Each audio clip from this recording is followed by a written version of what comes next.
देशभरातील तरुण तरुणींसाठी सुप्रीम कोर्टाने एक महत्त्वपूर्ण सल्ला दिलाय। लग्नापूर्वी शारीरिक संबंध ठेवताना काळजी घ्या, लग्नाआधी कुणावर सुद्धा आंधळा विश्वास ठेवू नये असा सल्ला कोर्टाने दिलाय। दिल्लीमधील 30 वर्ष महिलेच्या तक्रारीवरून दाखल बलात्काराच्या गुन्ह्याचं हे प्रकरण होतं। या प्रकरणामध्ये निकाल देताना सुप्रीम कोर्टाने हा सल्ला दिला।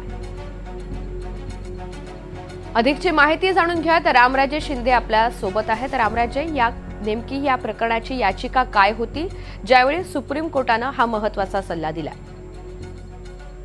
बिलकुल, खरं तर जी याचिकाकर्ता महिला आहे ती आहे दिल्लीची आणि एका पुरुषासोबत ओळख झाली आणि त्यानंतर त्यांनी लग्नाचा निर्णय घेतला आणि त्यानंतर त्यांचं लग्न जे आहे ते काही कारणास्तव टिकलं नाही।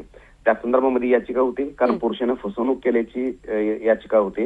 या संदर्भामध्ये सुप्रीम कोर्टाने निरीक्षण नोंदवलेलं की लग्नाच्या आधी आपल्या पार्टनरवर कधीही विश्वास ठेवू नका। दोघांच्या मध्ये जर कोण मध्यस्थी असेल तर त्या मध्यस्थीच्या शक्यताची पण तपासणी करायला हवी, कारण कदाचित जुन्या विचाराचे म्हटलं तरी चालेल, परंतु लग्नाच्या आधी संपूर्ण पार्टनरला ओळखणं हे गरजेचं आहे। कारण घटना अशी घडली होती की या पुरुषानं यापूर्वी सुद्धा एक लग्न केलं होतं आणि आमिष दाखवून तिच्याशी लग्न करतो म्हणून तिच्याशी शारीरिक संबंध ठेवले होते। त्यामुळे सुप्रीम कोर्टाचं हे म्हणणं आहे की लग्न करण्याच्या अगोदर शारीरिक संबंध ठेवू नका आणि आपल्या पार्टनरवर विश्वास ठेवून पूर्णपणे त्याला सोपवू नका, अशा प्रकारचे निरीक्षण जे आहे ते नोंदवण्यात आलेलं आहे। निश्चित, धन्यवाद सविस्तर माहितीसाठी।